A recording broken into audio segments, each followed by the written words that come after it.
धन्य है वह पुरुष जो दुष्टों की युक्ति पर नहीं चलता और ना पापियों के मार्ग में खड़ा होता और ना ठट्ठा करने वालों की मंडली में बैठता है, परंतु वह तो यहोवा की व्यवस्था से प्रसन्न रहता है और रात दिन उसमें ध्यान करते रहता है। वह उस वृक्ष के समान है जो बहती नालियों के किनारे लगाया गया है और अपनी ऋतु में फलता है और जिसके पत्ते कभी मुरझाते नहीं। इसलिए जो कुछ वह पुरुष करे वह सफल होता है। मेरे प्रियो, यहाँ वचन स्पष्ट रूप से बताता है, इसलिए जो कुछ वह पुरुष करता है उसमें सफल होता है। अगर सफल होना है तो ऊपर जो लिखी उन बातों को पालन करना पड़ेगा। वो क्या है?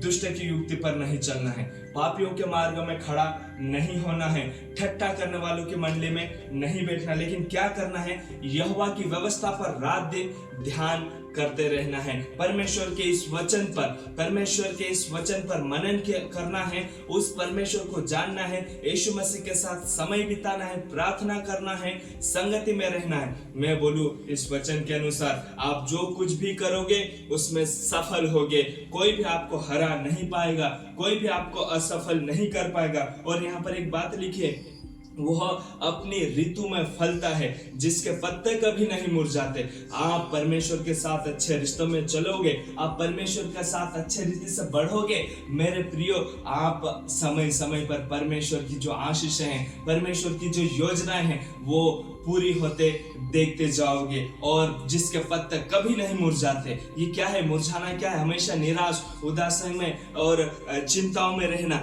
आपको परमेश्वर उदास नहीं होने देगा, आपको मुरझाने नहीं देगा।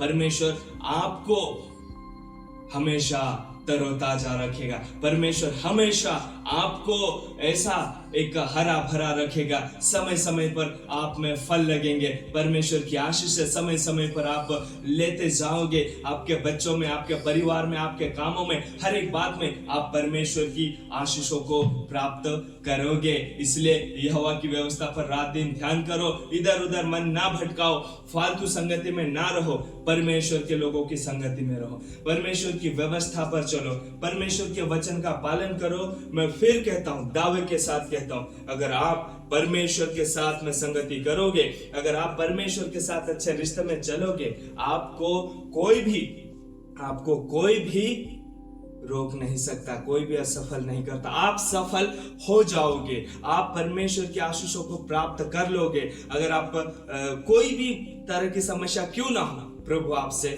छुड़ाएगा। तो क्या आप छूटना चाहते हैं? क्या आप बचना चाहते हैं? क्या आप आशीष प्राप्त करना चाहते हैं? अगर आपका जवाब है यस, तो परमेश्वर के साथ समय बिताइए, परमेश्वर की व्यवस्था पर रात दिन ध्यान करें। फालतू की संगति, फालतू की चीजें, समय बर्बाद करने वाली हर एक बातें दूर करो।